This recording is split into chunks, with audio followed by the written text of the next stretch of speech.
महर्षि में ही अनुभव ज्ञान से यह सुंदर मनुष्य शरीर पाकर जो क्षणिक विषय सुख में लवलीन रहते हुए माते रहते हैं और इसी में अपना कुशल समझते हैं, ये अत्यंत भूल में हैं। पिंड ब्रह्मांड की खोज कोई पक्षी नहीं कर सकता या चार पैर वाला पशु नहीं कर सकता। इसकी खोज मनुष्य कर सकता है, इसके अतिरिक्त दूसरा कोई कर ही नहीं सकता। यह विश्वास मत करो कि केवल भौतिकवाद से ही शांति और संतुष्टि मिलेगी। ऐसा कभी नहीं हुआ और न कभी होगा और न कभी होने वाला है। पापों से छूटने की ताकत आप में तब होगी जब आप इनसे बचने के लिए कोशिश करेंगे और आपकी चढ़ाई ऊपर होगी। भौतिक विज्ञान की तरह सत्य है कि ऑक्सीजन और हाइड्रोजन को मिलाओ पानी होगा, इसी तरह इंगला पिंगला को मिलाकर रखो प्रकाश होगा। वैज्ञानिक आविष्कार जैसे सत्य है वैसे यह सत्य है। यह अंदर की बात है, बाहर की नहीं। करके देखो, अपना निशाना अपने अंदर रखो, अपने को उस पर लगाए रखो। यही असली गुरु दीक्षा है। ऐसा करते करते आगे बढ़ने का रास्ता साफ हो जाएगा। भक्ति मार्ग में उकताना नहीं चाहिए। श्री सद्गुरु भक्ति मार्ग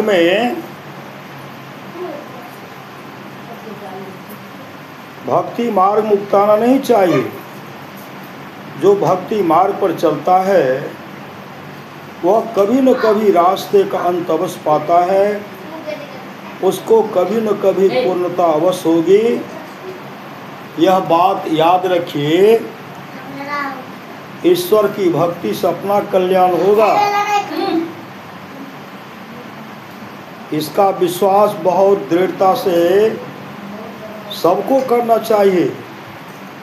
कल्याण की खोज में लोग बाहर दौड़ते हैं, कल्याण अपने पास है। कल्याण की खोज में लोग बाहर दौड़ते हैं, कल्याण अपने पास में है। जो परमात्मा को भजते हैं उनका परम कल्याण होता है। उनका क्या होता है? परम कल्याण होता है। कोई भी जलवायु संसार नहीं है जो हृदय को शुद्ध कर सके। इसके लिए सत्य का व्यवहार होना चाहिए, सत्य के तट पर रहना चाहिए। सत्य का तट क्या है? सत्संग और ध्यान। मैं जो साधन भजन करता हूँ आपको उसी गंभीरता में ले जाना चाहता हूँ। इसके लिए आपको भी जोर लगाना होगा। जिसका चेतन आत्मा तृष्णा की डोरी पर दौड़ती रहती है उसके लिए शांति, तृप्ति और मुक्ति कहाँ?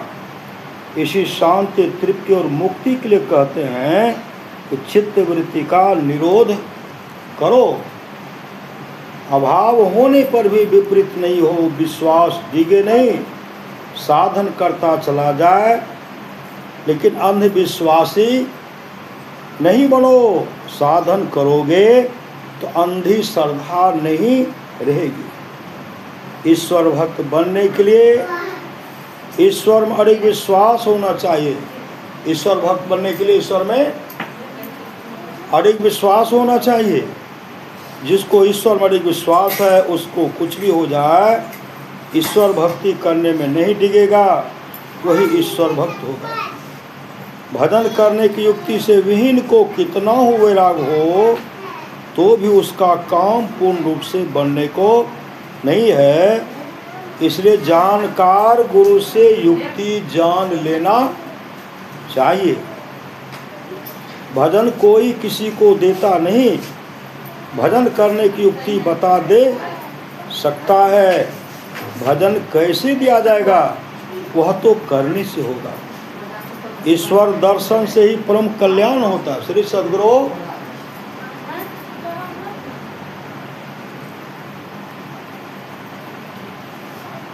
ईश्वर दर्शन से ही परम कल्याण होता है, दूसरे से नहीं। परम कल्याण के लाभ के लिए ईश्वर की भक्ति करो। इसी से काम क्रोध आदि विकारों का दमन होगा। ईश्वर रूपी कील को जो पकड़े रहते हैं, ये संसार रूपी चक्की में नहीं पीसे जाते हैं। मतलब ईश्वर की जो भक्ति करते हैं वह नहीं पीसे जाते हैं, वे जन्म ही नहीं लेते। श्री सद्गुरु महाराज की जय। एक ईश्वर पर दृढ़ विश्वास करो। ध्यान को सुदृढ़ बनाने के लिए नित्य सत्संग करो। भजन के बिना कभी भोजन मत करो। श्री सद्गुरु भजन के बिना जब तक भजन नहीं हो तब तक भोजन भी नहीं हो। भजन के बिना कभी भोजन मत करो। जो सब काम करते हुए भजन करता है वह पूरा भजन करने वाला है। सत्संग करने में बादशाही ठाट बाट की जरूरत नहीं है। सत्संग करने में बादशाही ठाट बाट की जरूरत नहीं है। वृक्ष के नीचे घास बिछा कर के भी सत्संग करने के लिए सदा तैयार रहना चाहिए। चाहे किसी आश्रम वेश या संप्रदाय में क्यों न हो। श्री सद्गुरु महाराज की जय।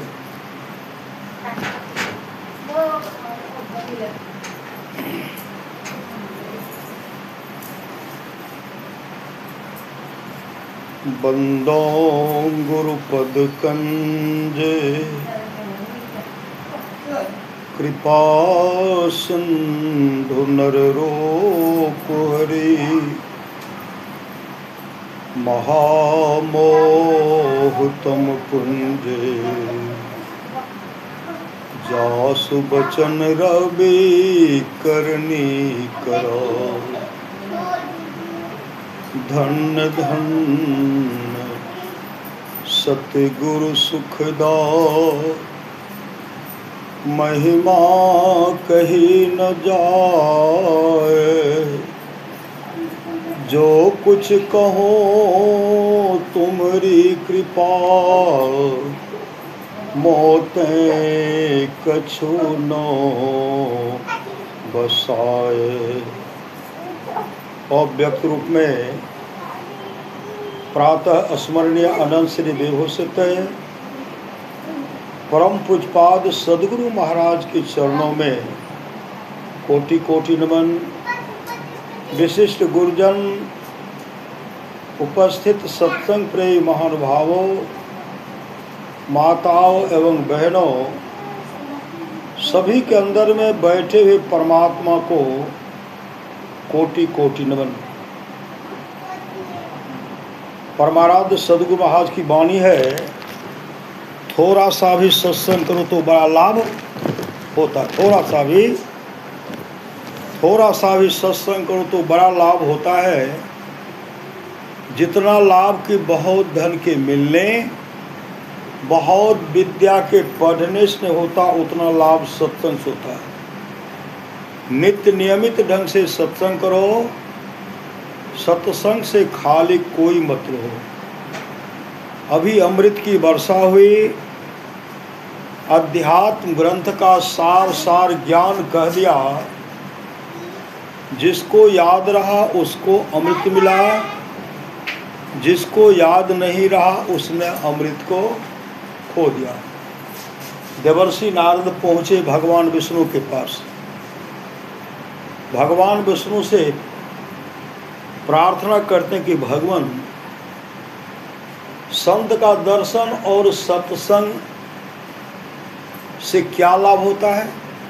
संत का दर्शन हो जाए और सत्संग से क्या लाभ होता है?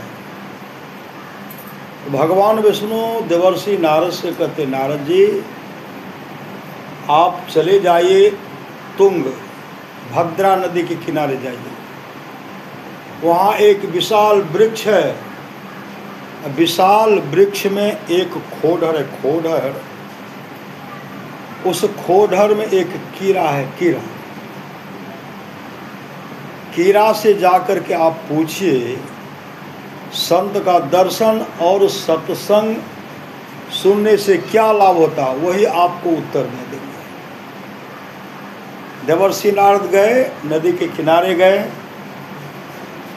वृक्ष था, उसमें खोडर में देखते कीड़ा है। कीड़ा से पूछते हैं, भाई कीड़ा, भगवान विष्णु आपके पास हमको भेजे हैं, संत का दर्शन और सत्संग से क्या लाभ होता है, इसके बारे में आप बताओ। इतना सुनना ही था कि कीड़ा का शरीर छूट गया। कीड़ा का शरीर छूट गया। वहाँ से दौड़ते हुए देवर्षि नारद भगवान विष्णु के पास आए। भगवान विष्णु से कहते, प्रभु आप तो कहे कि संत का दर्शन और सत्संग से क्या लाभ होता है, इसके बारे में आप कोई कीड़ा बताएंगे। हम तो कीड़ा के पास जाकर के जैसे इस तरह का प्रश्न किए, कीड़ा का शरीर छूट गया। तो भगवान विष्णु कहते, श्री सद्गुरु, भगवान विष्णु कहते आप जाइए, अमुक गांव में एक सेठ है और सेठ के यहाँ गाय है। गाय जो है एक बछड़ा को जन्म दिया, बच्चा को, उनसे जाकर के पूछिए, वो आपको बताएंगे। श्री सद्गुरु वो आपको बता देंगे। आप जाइए। वहाँ जैसे गए, नारद जी तो डरते हुए गए।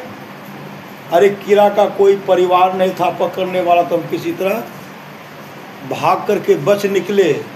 और सेठ जी जब पकड़ लेंगे तो बड़ा मुश्किल होगा। छिप करके गए और बछड़ा के पास गए, इधर उधर देख रहे हैं, सेठ जी आ तो नहीं रहे, सेठानी आ तो नहीं रही। उसी समय कहता है, भाई बछड़ा, संत का दर्शन और सत्संग से क्या लाभ होता है, आप इसके बारे में बताओ। श्री सद्गुरु इतना सुनना ही था कि बछड़ा अपना शरीर को परित्याग कर दिया। देवर्षि नारद जान बचाते भागे।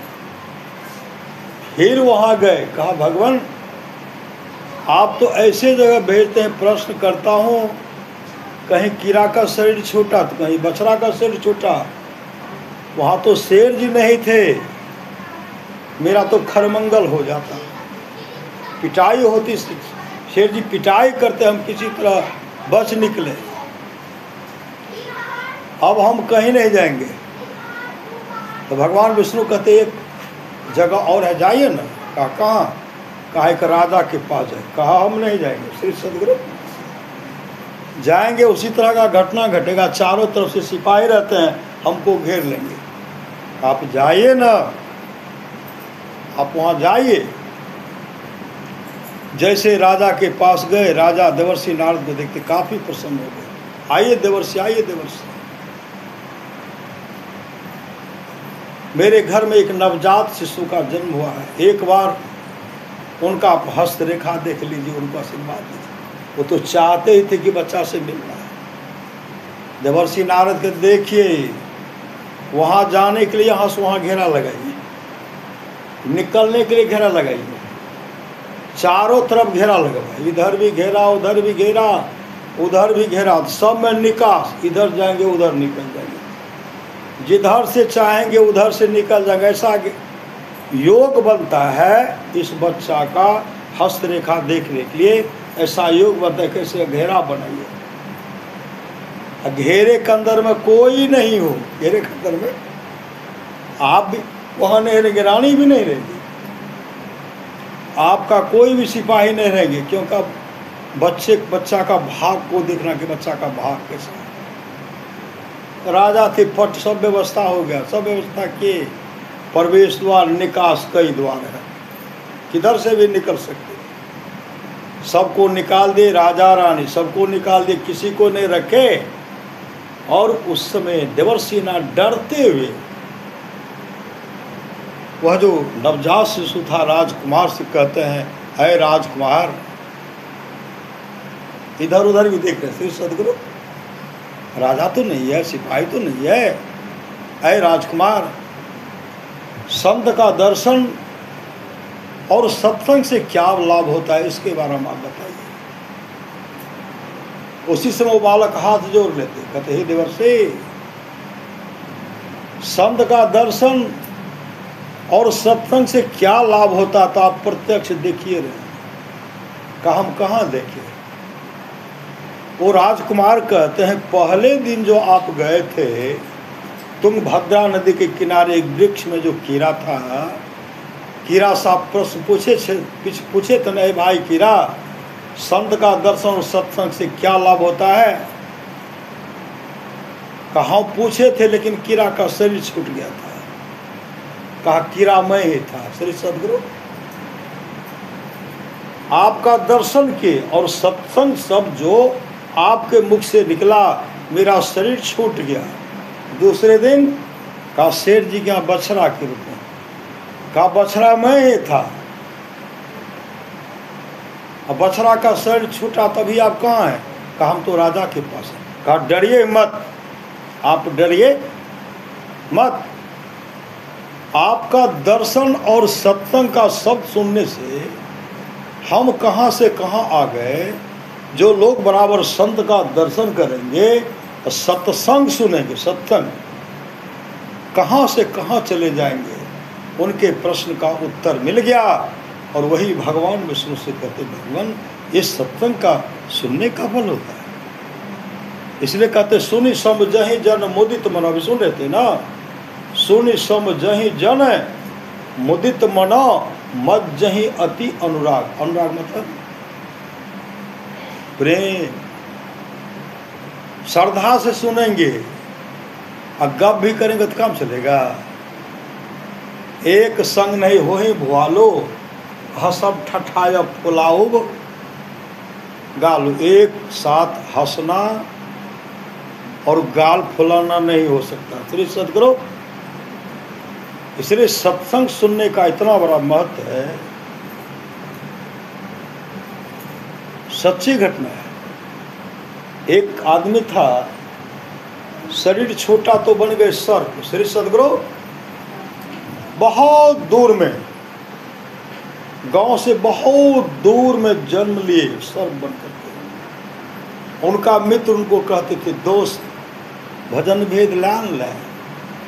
कहते नहीं नहीं अभी हम नहीं, बहुत काम धंधा। बहुत आदमी कहते कि नहीं बहुत काम है बड़ा, काम कौन पूरा करेंगे। श्री सदगुरु जहाँ रहना नहीं वहाँ हम लोग सारी व्यवस्था कर, जहाँ रहना नहीं छे वहाँ सारी व्यवस्था करते हैं। और जहाँ जाना निश्चित है उस घर का पता था तब न यहाँ चले आए। श्री सदगुरु कहे का पता लगाते लगाते ऐसे ऐसे जगह जाते हैं जहाँ गए नहीं है, और पता लगाते लगाते वहाँ पहुँचते हैं, वहाँ इंतजार करते थे, लेके चले जाते। जहाँ रहना नहीं हो हम लोग सारी व्यवस्था करते हैं, और जहाँ जाना निश्चित है उस घर का पता, उस घर का पता नहीं है, उस घर का पता संत सदगुरु बताते हैं, उस घर का पता सत्संग मिलता है।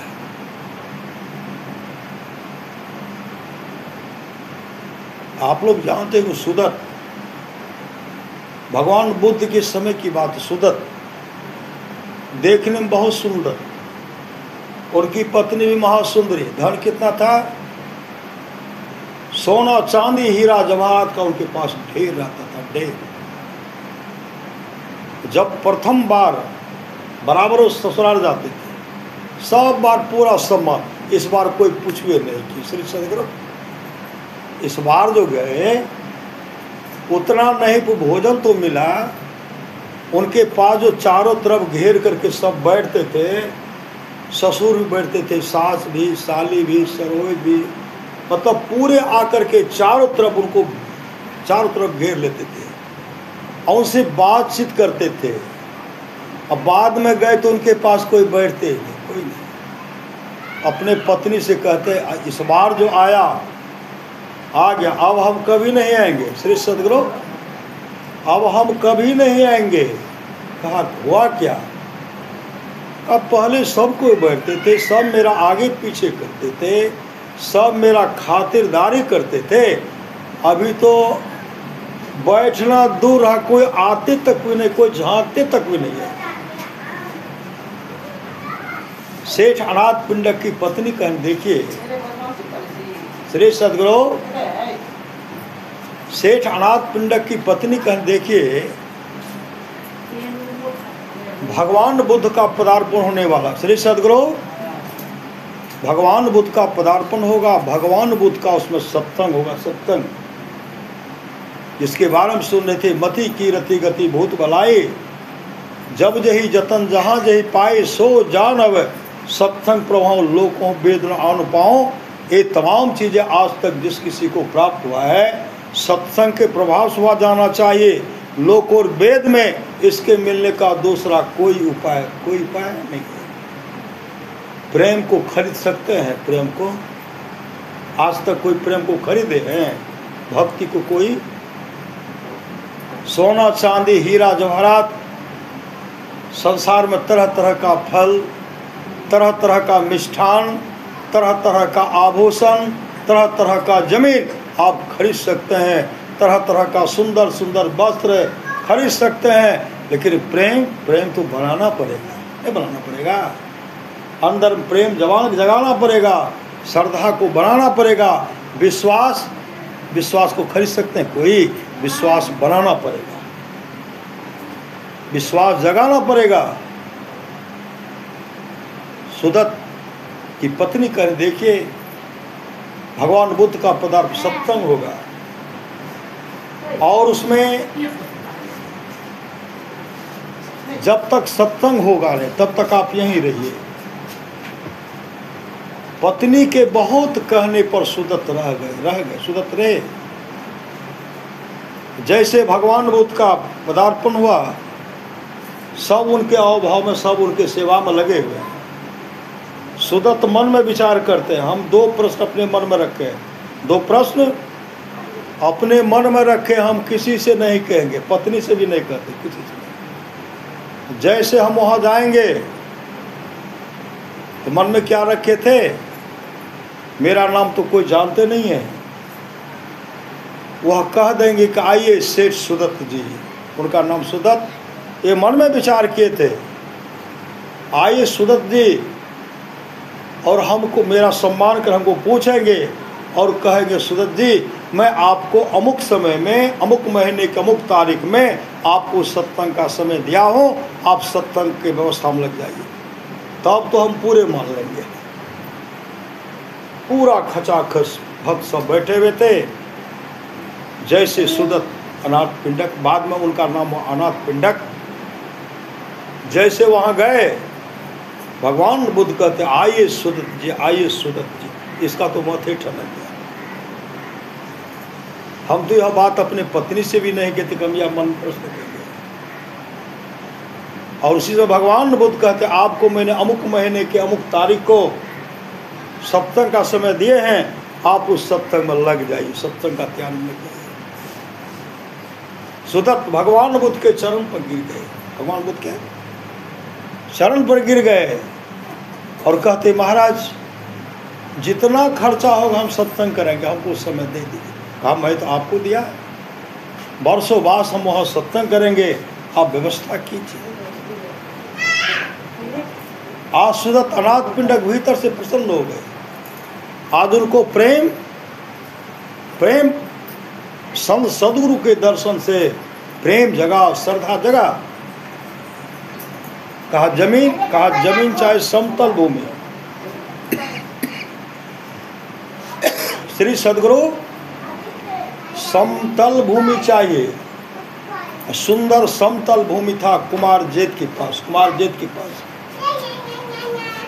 कुमार जेठ का जमीन जो है पसंद किए श्री सद्गुरु, वहाँ सत्संग होगा।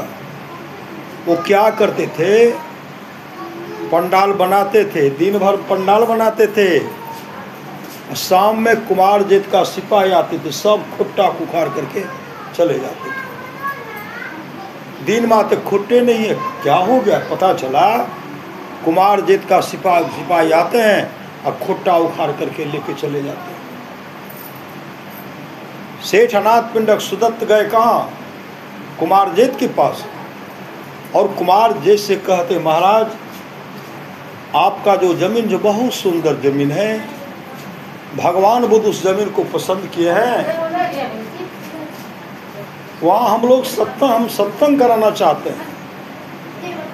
आपका जमीन जो है बहुत अच्छी जमीन है श्री सद्गुरु, बहुत अच्छी जमीन है, उस जमीन में हम सत्संग कराना चाहते हैं, हमको पंडाल बनाने के लिए दीजिए। कुमार जेठ कहते हैं श्री सद्गुरु कुमार जेठ कहते जमीन मेरा, अब बिना मेरे पूछे उसमें पंडाल क्यों बना रहे हैं। कहा महाराज जमीन बहुत अच्छी है। कुमार जेठ कहते इस जमीन में पंडाल बनाना चाहते हैं, सत्संग कराना चाहते हैं। यह इस जमीन में सोना का सिक्का असरफी, सोना का सिक्का असरफी बिछाना पड़ेगा। जितनी जमीन में सत्संग कराना चाहते उतनी जमीन में सोना का सिक्का मोहर बिछाओ, और रुपया मेरा होगा। सोना का मोहर, सोना जो मेरा होगा, सत्संग के बाद जमीनों मेरा हो जाएगा। सुदत्त का हाँ वर कहाँ, आप सोना भी ले लीजिएगा, जमीन भी ले लीजिएगा, लेकिन हमको सत्संग कराने के लिए दीजिए, सत्संग कराने के लिए। अब सोना का सिक्का बिछा रहे, बिछाते बिछाते 30 एकड़ में 30 एकड़ बिछाए, 30 एकड़ सोना का सिक्का बिछाए, सोना असरफी बिछाए। और चाहिए, भिक्षु सब कहते पूरा हो गया, सत्संग प्रारंभ हो गया। कुमार जेठ से कहते आप सत्संग में आइए। सोना का सिक्का रखा, सब सोना को जमा कर दिया, सोना को जमा कर दिया गया। सत्संग बहुत दिनों तक चलता रहा। जब सत्संग समाप्त हुआ, सुदत्त कुमार जेठ से कहते महाराज आपका जमीन मैंने खाली कर दिया, आप अपनी जमीन ले लीजिए और सोना का ढेर जो यह भी ले लीजिए। कुमार जेठ उस सत्संग में बैठे हुए थे। सत्संग कुमार जेठ बहुत श्रद्धा से सत्संग का श्रवण किए। उसी समय कुमार जेठ कहते हैं नो जमीन चाहिए नो सोना चाहिए। श्री सद्गुरु जिस जमीन पर भगवान बुद्ध ने सत्संग किया है वह जमीन मुझे नहीं चाहिए, और आप जो सोना दिए, मैंने कहा सोना मेरा होगा, वह सोना भी नहीं चाहिए। आप जमीन ले लीजिए, सोना आप ही लीजिए, हम नहीं लेंगे। सुदत्त कहते जो मैंने दान कर दिया मैं वापस नहीं ले सकता। अब नो सुदत्त ले रहे हैं, नो कुमार जेठ ले रहे हैं। सुदत्त सेठ अनाथ पिंडक भगवान बुद्ध के पास गए और उनसे कहते भंते सोना तो कुमार जेठ ले ही नहीं रहा, जमीन भी नहीं ले रहा, उस रुपया का क्या किया जाए। भगवान बुद्ध कहते आप लोगों का जो विचार है कर लीजिए। कुमार जेठ को कहिए ले जाएगा, कहा लेने के लिए नहीं चाहते, तो जो विचार हो। तो उसी समय सुदत्त कहते हैं, सेठ अनाथ पिंडक कहते भंते आपका अगर आपसे हम विचार ले रहे हैं, जितनी जमीन है उस जमीन में सुंदर सत्संग मंदिर बना दिया जाए। सोना जो है, सोना से रुपया का व्यवस्था किया जाए, भजा करके ईंट खरीद करके मतलब सुंदर सत्संग मंदिर बना दिया जाए। और सत्संग मंदिर बनाने के बाद बड़ा भव्य मंदिर बना, सत्संग करवाए, सत्संग उसमें हुआ। और वह सत्संग मंदिर भगवान बुद्ध को दान कर दिए। सुदत्त कहते भंते जो इतनी बड़ी त्याग किए हैं उनके लिए भी कुछ चाहिए। तो भगवान बुद्ध से कहते भंते इस जगह का कुमार जेतवन, जेतवन का नाम आप लोग सुनेंगे, जेतवन, बेनुवन आदि आदि जगह पर भगवान बुद्ध सत्संग करते थे। मतलब संसार का तमाम वैभव आप दे दीजिए, लेकिन जो सत्संग हम लोग सुन रहे हैं, सत्संग कर रहे हैं, इस सत्संग के बराबरी में नहीं हो सकता। क्योंकि सत्संगति दुर्लभ संसारा निमिष दंड भरी एकों 12 सुनि समझहि जन मुदित बनाओ मज्जहि अति अनुराग लहहि चारि फल अछत तनु साधु समाज प्रयाग। जो साधु समाज में उपदेशों को आनंद मन से सुनकर समझते हैं वे मानो प्रयाग में अधिक प्रेम के साथ स्नान करते। प्रयागराज गए हैं कि नहीं? इस बार बहुत भक्त सब गए होंगे, सही सदगुरु, बहुत भक्त सब गए होंगे, बहुत मनोमन न जे जेते वह मन मन पहुँचते जगह पर। हम गए नहीं हैं। हरिद्वार जा रहे थे तो गाड़ी पर बैठ कर के कहाँ क्या था कोई पता नहीं, लेकिन भगवान शिव उस जगह का जो स्थान है, काशी नगरी जो है, प्रयाग नगरी जो है, वह भगवान की तपोभूमि में है। भगवान शिव तपस्या कर ध्यान करते। आदि आदि ऋषि मुनि अपने जीवन को वहाँ सजाए और बनाए। उसके बारे में भगवान शिव सत्संग योग में कहते हैं। सत्संग योग में योग शिखोपनिषद अध्याय 6 में भगवान शिव भगवान ब्रह्मा से कहते हैं, हे ब्रह्मा, कोई 1000 अश्वमेध यज्ञ, अश्वमेध यज्ञ करने का सामर्थ्य विश्व में किसी भी देश को नहीं है। कोई 1000 अश्वमेध यज्ञ कर ले, सैकड़ों वाजपेयी यज्ञ कर ले, कोई गंगा सागर में स्नान करके मणिकर्णिका को प्रणाम करे, इसका जो फल है दूध और पानी को मिलाने में जो समय लगे, नमक में पानी डालिए, पानी में नमक डालिए, घुलने में जो समय लगे, गाय के सींग पर सरसों का दाना रखिए, कितने देर ठहरते,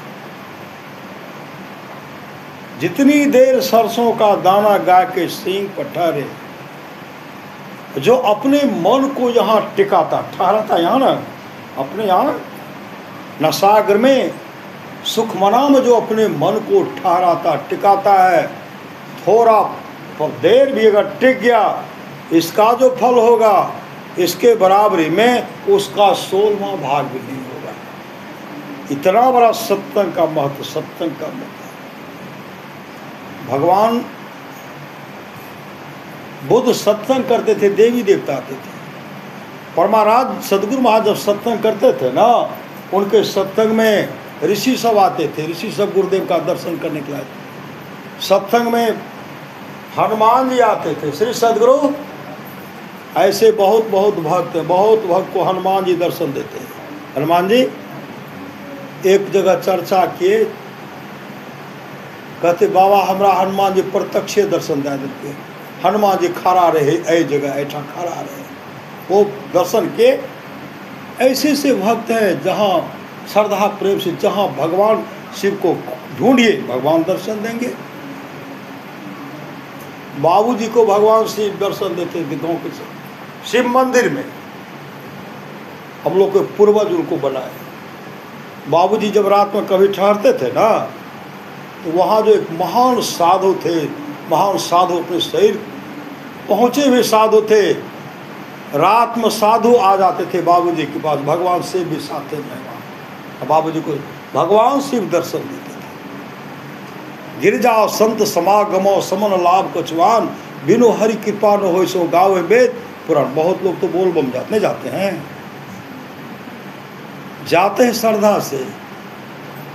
शिवलिंग पर नजर पड़ा ना, शिवलिंग का दर्शन किया, उनका मन पूरा हो गया, नहीं हो जाता है, प्रसन्न हो जाता कि मैंने शिवलिंग को देखा है, मैंने शिवलिंग पर जल चढ़ाया है, और सबका मनोकामना पूर्ण होता है। एक तो शिवलिंग वहाँ कहाँ है, एक शिवलिंग देवघर में, एक शिवलिंग कहाँ सिंहेश्वर में, एक शिवलिंग बोरनेश्वर में, एक शिवलिंग यहाँ। मतलब हर गांव के मंदिर में शिवलिंग रखा हुआ ना। श्रद्धा से उनको पूजे, जहाँ भी पूजेंगे भगवान वहाँ प्रत्यक्ष दर्शन देंगे। औसत दियो श्री सद्गुरु।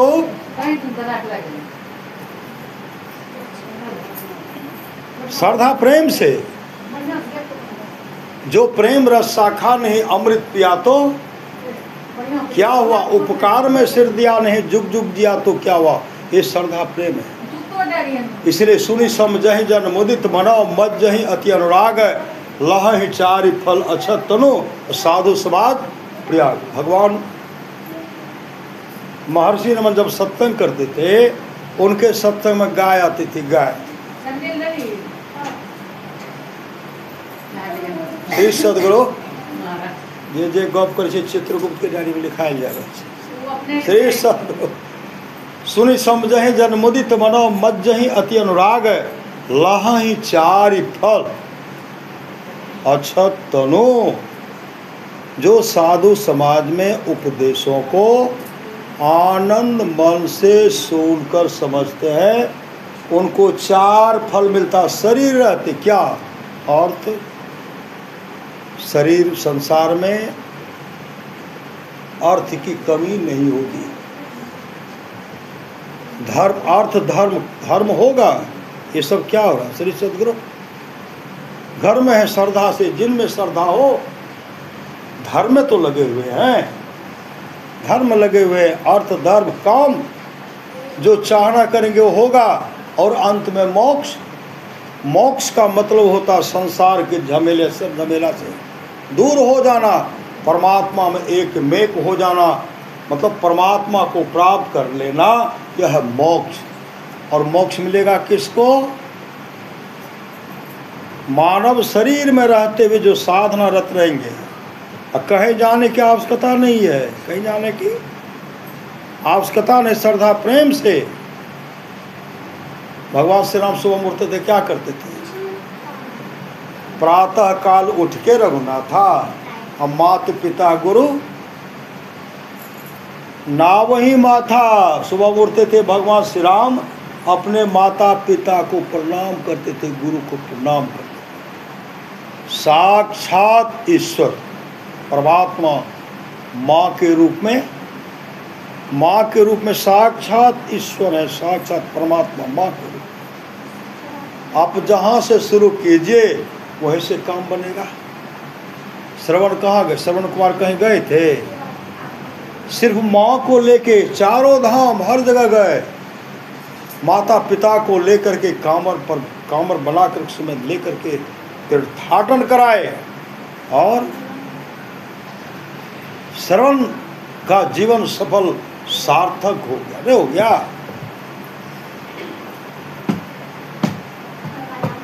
तुकाराम जी कहाँ गए श्री सद्गुरु,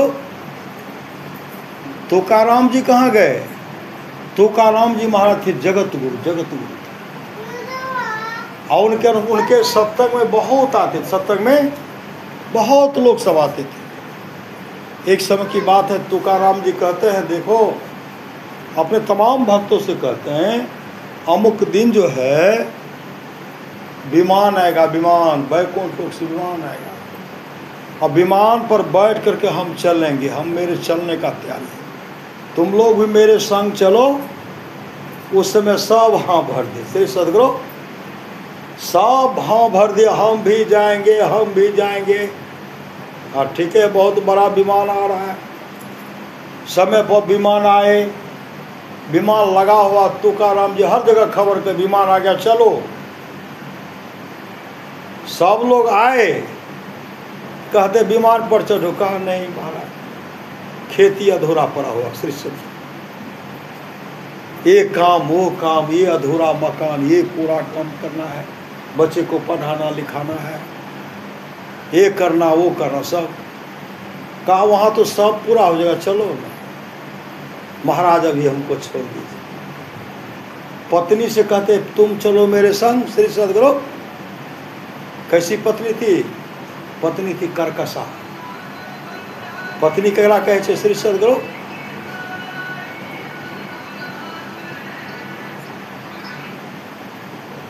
श्री सद्गुरु पत्नी के मतलब है पतन करा देना है। तो संत महात्मा लोग को धर्म का पत्नी, धर्म का पत्नी सती सावित्री का जीवन देखिए, सती अनुसुईया का देखिए, माँ सीता का देखिए, माँ सीता का जीवन चरित्र देखिए।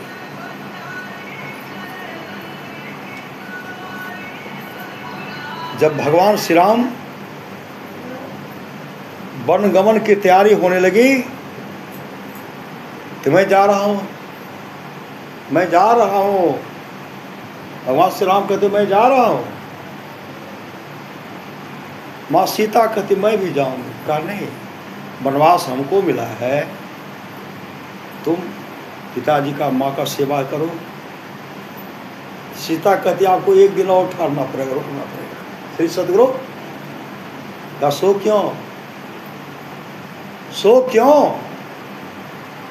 माँ सीता कहने लगी मेरे चिता में अग्नि कौन देगा? अग्निदान देने के लिए तो आपको रुकना पड़ेगा। भगवान श्री राम कहते सीते तैयार हो जा, श्री सद्गुरु चलो तुम मेरे संग। संसार के तमाम सुख को त्यागे, माँ सीता ने त्यागे। पिता का आज्ञा के पालनार्थ भगवान श्री राम राज सिंहासन को त्याग दिए। माँ सीता जो मुलायम सैया पर सोती थी, मुलायम गद्देदार बिछावन पर सोती थी, आज पति के संग सन्यासिनी वेश धारण करते। जो उनके शरीर में सुंदर आभूषण था, वस्त्र था, मंथरा के कहने पर माँ कह सब उतार लेते। कोई आभूषण था उनके पास में? पति के संग पति रहेंगे सुख में, दुख में मैं सुख भोगूंगी नहीं। हमारे धर्म के पति जहाँ रहेंगे मैं वहीं रहूंगी। और माँ सीता प्रभु श्री राम के साथ गए, नहीं गए, आज नमूना है, इसी तरह नमूना बनकर रही है। सावित्री अपने पति को जमराज से छीन लिए, नहीं छीन लिए, धर्म की पत्नी थी। मांस या ब्रह्मा विष्णु महेश को पल्ले पर झुला दिए, नहीं झुला दिए। सती बिहला क्या के अपने पति को मौत से छीन, काल से छीन। नारी नहीं तुम केवल श्रद्धा हो, विश्वास रजत नग पद तल में, पीयूष स्रोत से बहा करो जीवन के सुंदर समतल में। मतलब धर्म पत्नी बनकर गई। सूखी रोटी गीली साग और दूध मिलत बड़का भाग जो मिला आनंद पूर्वक। ई नहीं कि हमरा सिंही लावा, गरे लावा कि कवे लावा। श्री सद्गुरु तहु शराब पियो हमहू खेब, तहु खा तो नरक में जा। श्री सद्गुरु ऐसी होती है पत्नी। खाने वाले होते पति। खाने पीने में लोग तो खाए खुराका पहन पोशाका जम का बछड़ा पलता है, जम्बर जाति तोरे छाती उससे क्यों नहीं डरता। मतलब भजन करना है तो भोजन सुधारो। जो भोजन को सुधार लिए वो धर्म का पुत्र है, धर्म पत्नी है, धर्म के पति हैं, धर्म की माता है, धर्म का पिता है। भजन करना है तो भोजन सुधारो, कभी स्वाद में पड़कर भजन ना बिगाड़ो। मांस मछली अंडा कृपा करके आग्रह कर नहीं कहे। ऐठा हम थोड़े कहे छियै, ये तो सगरे जेते सुनते तो सब सुनते। चलिए सदगुरु एते हम नहीं कहे छियै, सरकार श्री सदगुरु। इसलिए अपने जीवन के बागड़ों को संत सदगुरु के हवाले कीजिए। जागो जागो गुरु बदलागो, जगत मनोमय खेला है, करना है सो जल्दी जल्दी कर लो, 2 दिन जीवन मिला है। मत अभिमान करो तन धन का, छिन ही में सब होई रे कहा कभी भी धन का घमंड नहीं, कभी भी तन का घमंड नहीं, वैभव का कभी घमंड मत किए। कब है नहीं है इसका कोई ठिकाना नहीं है, लेकिन श्वासारूपी पूंजी पर भरोसा कीजिए। जब तक श्वासारूपी पूंजी है, किस श्वास में आपका जीवन बन जाएगा। हरे राम राम राम हरे हरे, हरे कृष्ण कृष्ण कृष्ण हरे हरे। गुरु प्रदत्त मंत्र को जपते जिनको जिनमें श्रद्धा हो, माँ काली में श्रद्धा हो, माँ दुर्गा में श्रद्धा हो, माँ सीता में श्रद्धा हो, माँ सावित्री मतलब गायत्री में श्रद्धा हो, संत सदगुरु में श्रद्धा हो, तमाम में श्रद्धा हो, लेकिन अपने जीवन के बागडोर को संत सदगुरु के हवाले कीजिए, नाम का सुमरन कीजिए, गुरु प्रदत्त मंत्र को जपिए। गुरु धन्य है, गुरु धन्य है, गुरु धन्य है दाता दयाल, दया करें अवगुण हरें, दे टाल भव जंजाल, सब मिल कहो जपते रहो जी। बने रहो खुशहाल, बने रहो खुशहाल, हरदम रटो कब हो न हटो, तो ही छेड़ेगा न काल। कहते काल भी छेड़खानी नहीं करेंगे, काल भी छेड़खानी नहीं करेंगे।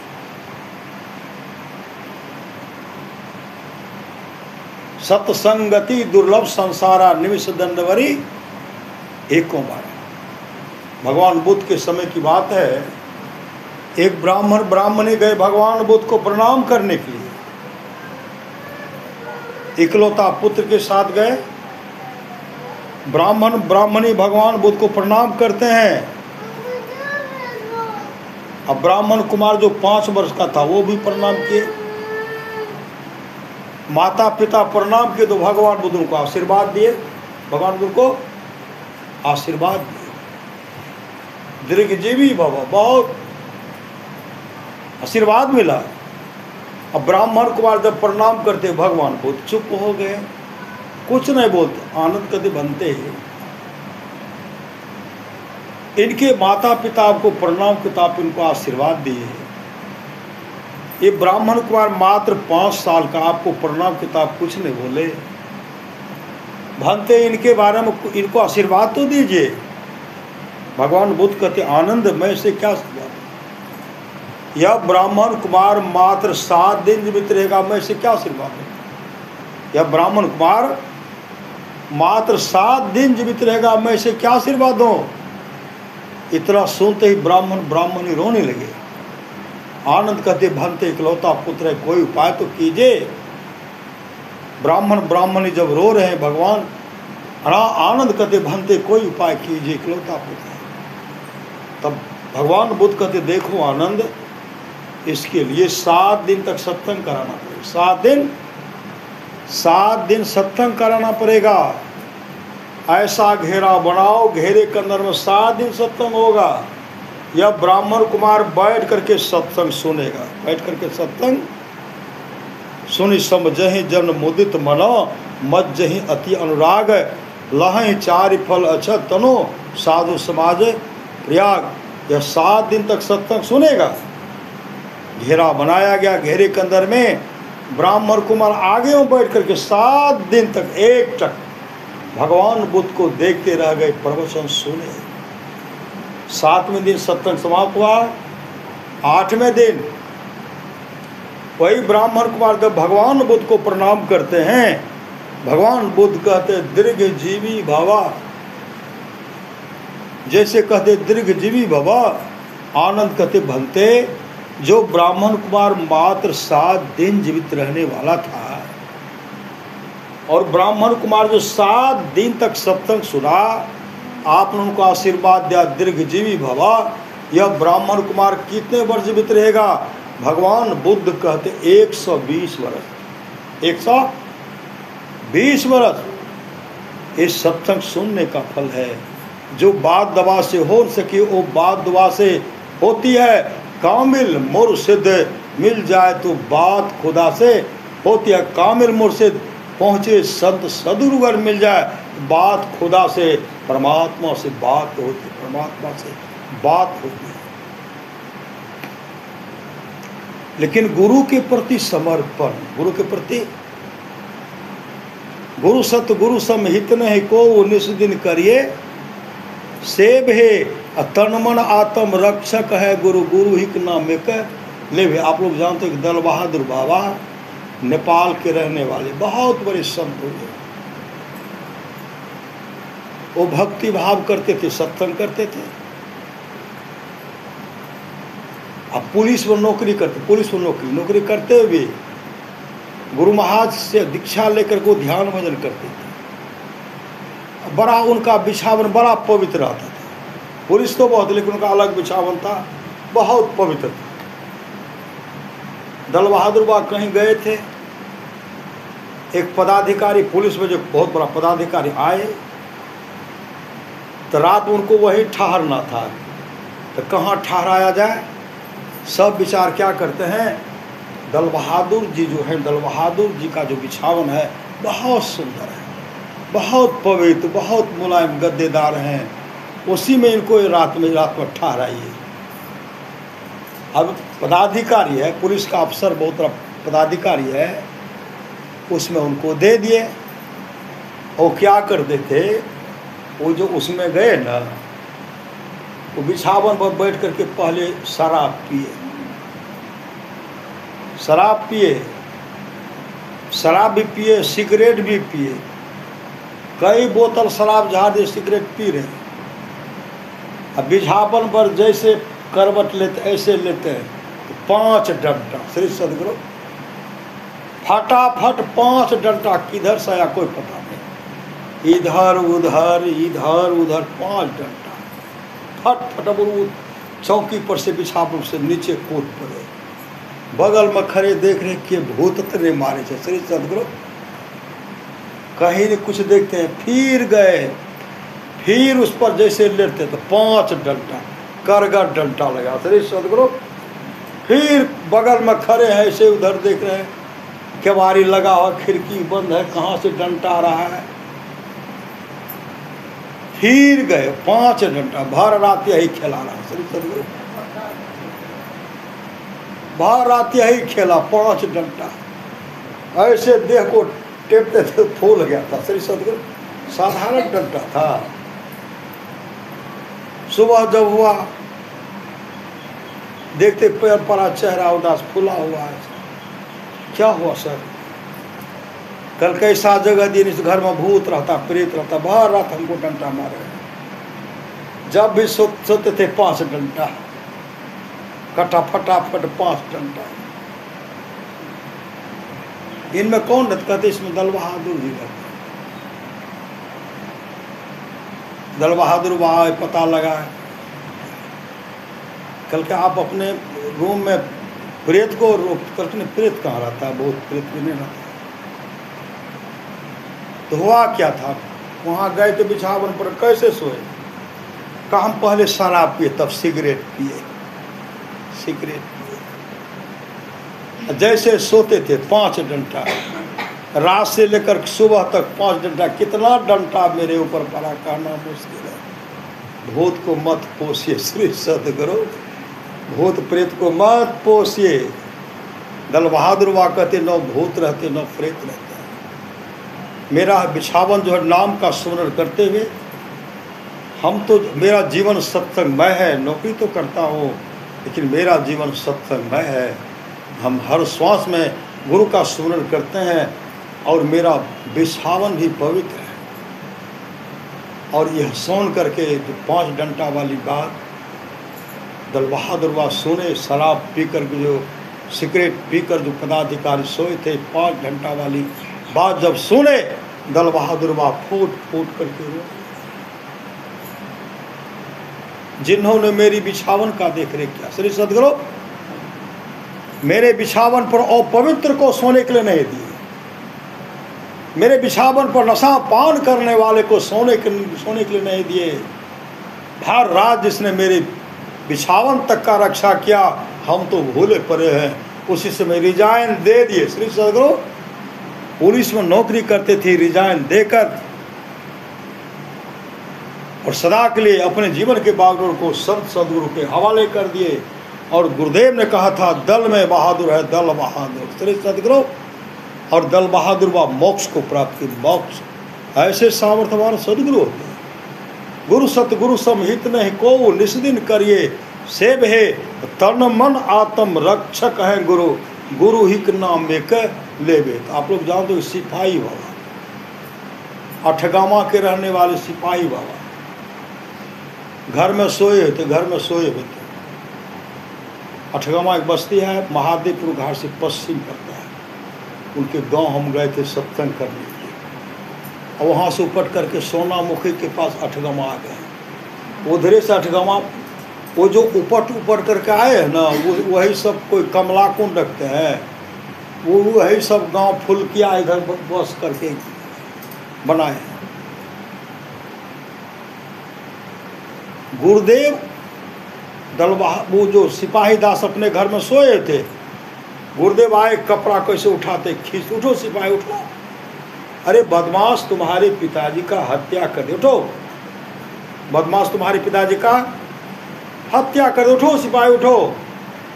अक्षका करके उठते हैं, देखती रुलाई हो रही है, सामने में देखते गुरुदेव ऐसे कपड़ा को कॉलर को पकड़े हुए, का भागो बदमाश तुम्हारे पिताजी का हत्या कर दिया है। खेत में फसल लगा था उसमें छिप गए, वहाँ छिपे, आवाज़ रुलाई हो रही है, परिवार के सारे सदस्य रो रहे हैं। जब बदमाश सब हत्या करके भाग गए, तब जब आए ना, देखते हैं बदमाश इनके पिताजी का हत्या कर। उसी दिन प्रतिज्ञा कर, आज से हर श्वास अगर सदगुरु नहीं जगाते, बदमाश तो मेरा हत्या कर ही देते। आज से मेरा जो शेष जीवन है, शेष श्वास जो है, उसमें अपने जीवन को और श्वास को सत्संगमय बना ले, सत्संगमय। अब जहाँ भी सत्संग होता वहाँ जाते थे, सत्संग में भंडारा का काम होता था तो वो बनाते थे। एक दिन की बात है, सिपाही हुआ कहते, हुजूर हम सत्संग करे हुए, विशाल आयोजन का लिए। गुरुदेव कहते, सिपाही दास देखो, तुम जलावन का पूरा व्यवस्था करो, जलावन का, जलावन पूरा होना चाहिए। अब न गैस सिलेंडर है, अभी जलावन का व्यवस्था कर, पूरा जलावन का व्यवस्था किए, चीर करके रखे, पूरा ढेर हो गया। अब बगल में चोर सबके मन में होता था, वो चोरा के लाती है ना, ये जल लेती है, चोरा के लाती है तो जल लेती है। गुरुदेव ने कहा जलावन को जोगना है, जलावन को जोगना, चोर चोरा नहीं ले। भर दिन वहीं रहते थे, रात तो वहीं भोजन करते थे। एक दिन की बात है, सिपाही बात चले गए घर खाने के लिए, घर जो गए न खाने, घरे में सो गए। चोर सब देखते वहाँ नहीं है, सिपाही दास घर में सोए हैं। ऐसे सिपाही दास सोए हुए हैं, चोर सब बारी बारी से निकले, जाकर के जलावन के पास गए। जलावन के पास गए, देखते एक गैरी के वस्त्रधारी है, हाथ में छड़ी है, अब जलावन के चारों कात घूर रहे हैं। चोर सब कहते, ये कौन बाबा है, श्री सदगुरु, ये कौन पहरेदार कर रहे हैं। दौड़ कर आए तो सिपाही दास सोए हुए हैं, वहाँ से कहते सिपाही यहाँ दौड़ कर जाते तो लाठी लेकर के घूर रहे हैं। भर रात घूमते रह गए, भर रात चोर जगह रह गए। सुबह में जब हुआ तो चोर सब कहते हैं, आप तो घर में थे, घर से आते थे, यहाँ घर में देखते, घर में थे, हम लोग जाते थे जलावन चोरी करेंगे, तो वहाँ एक लाल वस्त्रधारी वृद्ध बाबा अछरी लेकर के टहलते, तो वो कौन थे। आप घर में जब भी जाते तो वहाँ रोने लगे सिपाही, वहाँ श्री सदगुरु रोने लगे, फूट फूट करके रो रहे हैं, जिसने मेरे जलावन तक का रक्षा किए। श्री सदगुरु मेरे जलावन तक को चोरों से बचा लीजिए। अभी तक हम गुरु के प्रति समर्पित नहीं हुए, और गुरु महाराज के प्रति इतने समर्पित हो गए, और गुरु महाराज की जहाँ भी भंडारा होता था, सत्संग होता था, वो जीवन पर्यंत सत्संग भंडारा में भाग लेते रहे, और भोजन बना बना करके अपना एक ग्रुप बनाए और भंडारा कराते थे, भोजन बना के खिलाते थे। ये सत्संग का फल है। श्री सदगुरु मत जन फल देखिए तत्काला, का कोहे पिक बको मराला, सुनी आचरज करे जन कोई, सत्संगति महिमा नहीं गोई, वाल्मीकि नारद घट जोनी, निज निज मुखन कही निज होनी। जल चर थल चर नभ चर नाना, जे जर चेतन जीव जहाना। मति की रति गति भूत भलाई, जब जही जतन जहाँ जही पाई। सो जान नव सत्संग प्रभावों, लोकों वेदनों अनुपाऊं। ये तमाम चीज़ें आज तक जिस किसी को प्राप्त हुआ है, सत्संग के प्रभाव से आ जाना चाहिए। लोक और वेद में इसके मिलने का दूसरा कोई उपाय नहीं है। कुप्पा घाट में मास ध्यान शिविर होता था, मास ध्यान। उसमें प्रत्येक दिन शिविर में सब दिन किसी न किसी तरह का मिठा, दही है तो चीनी, उस पर व्यवस्था है। अंतिम दिन जिस दिन सत्संग समाप्त था ना, होता था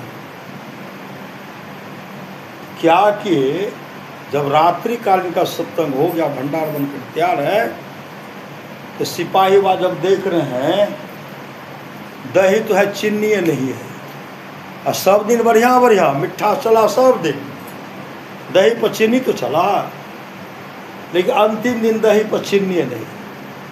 सिपाही वहाँ बैठ करके गुरु महाराज की तस्वीर के सामने चिंता करने, हुजूर सब दिन तो दही पर चीनी है रे, आए तो अंतिम दिन कोनो बढ़िया होना चाहिए, चीनियो नहीं छै।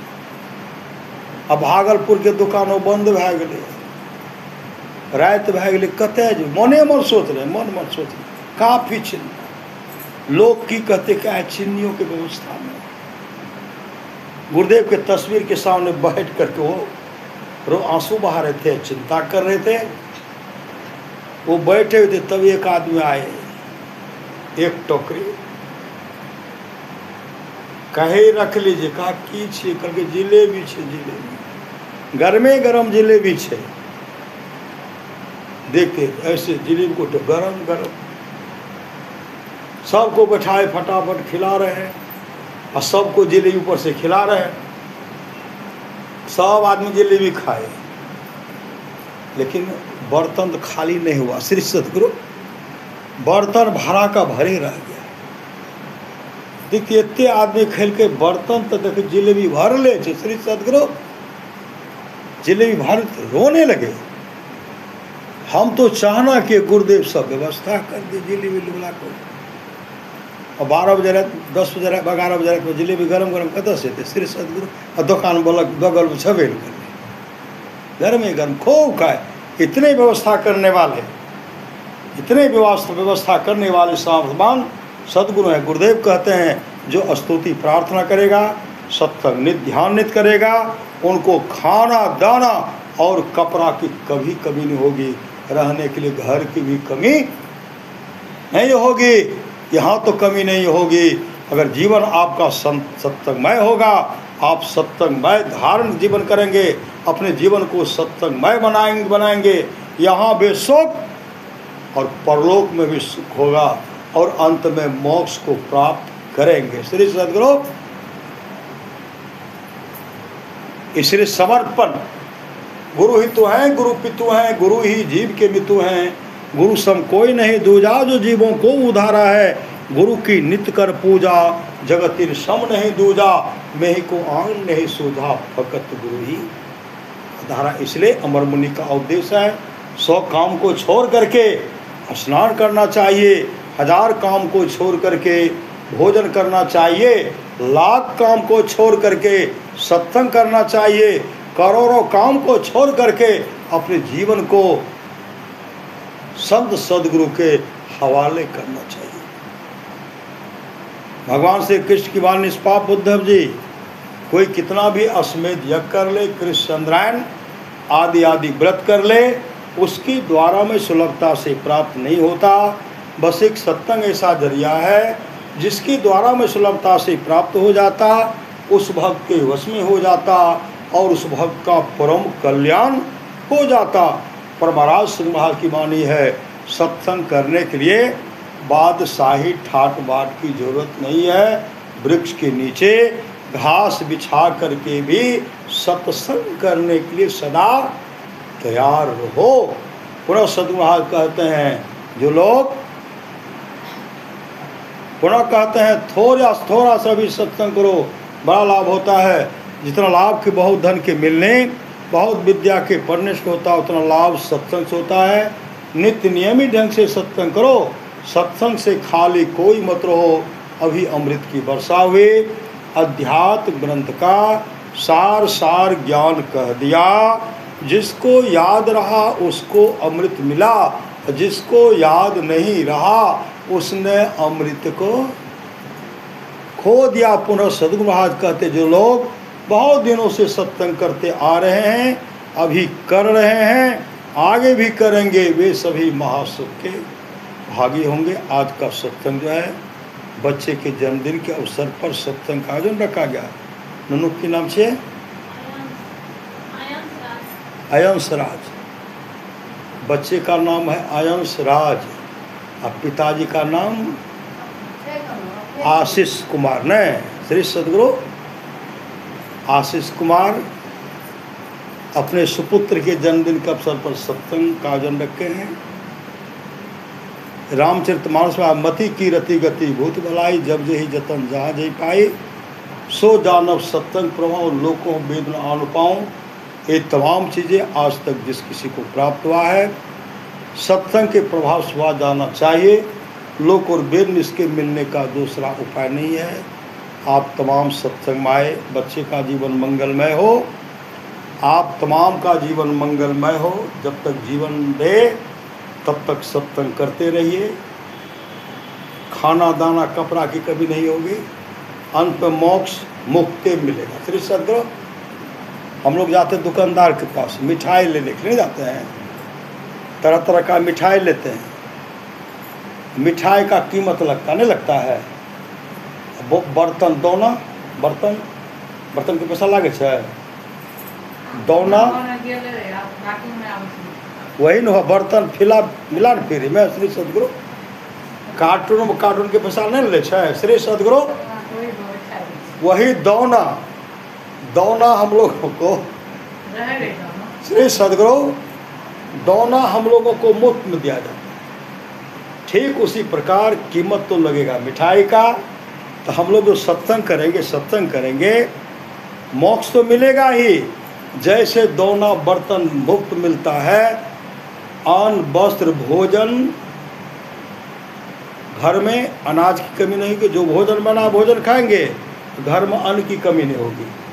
जो वस्त्र पहने हुए पहन लिए, लेकिन वस्त्र की कमी नहीं होगी, रहने के लिए घर की कमी नहीं होगी, और अंत में मोक्ष को प्राप्त करेंगे। मतलब दोनों हाथ में लड्डू। ऐ हाथ के मीठा केहन लगते, भैया हाथ के केहन लगते। श्री सद्गुरु मिठाई है तो दोनों हाथ का मिठाई मीठा नहीं लगेगा। दाएं हाथ मोक्ष परमात्मा धाम और बाएं हाथ सांसारिक संपदा है। यहाँ भी सुख से रहेंगे, वहाँ भी सुख। जो परलोक यहाँ सुख चाहो, सुनि मम वचन हृदय दृढ़ गाहो, सुलभ सुखद मार्ग है भाई, भगति मोर पुराण श्रुति गाई, भगत स्वतंत्र सकल सुख खाने, बिनु सत्संग न पावे प्राणी। यह सत्संग का आयोजन बच्चे के जन्मदिन के अवसर पर सत्संग का आयोजन रखा गया है। सदगुरु महाराज से प्रार्थना करते हैं, सदगुरु उस बच्चे का देख रेख आप करेंगे, उस बच्चे का जीवन मंगलमय हो। ये तमाम भक्त आपका है ना, ये तमाम भक्त का भी जीवन, इनका भी जीवन मंगलमय हो। इन लोगों के लिए भी घर की कमी नहीं हो। श्री सद्गुरु सुंदर सुंदर घर इन लोगों को भी हो, सुंदर सुंदर भोजन मिले, वस्त्र मिले। ऐसे गुरुदेव ने कहा खाना दाना कपड़ा की कमी नहीं होगी और बाद में मोक्ष को प्राप्त करेंगे। यही सद्गुरु महाराज से प्रार्थना करता हूँ, ये तमाम का जीवन मंगलमय हो। बोलिए प्रेम से श्री सद्गुरु महाराज की जय। ताकि हो श्री सद्गुरु, श्री सद्गुरु, श्री सद्गुरु, श्री सद्गुरु, श्री सद्गुरु, श्री सद्गुरु श्री सद्गुरु श्री सद्गुरु श्री सद्गुरु महाराज।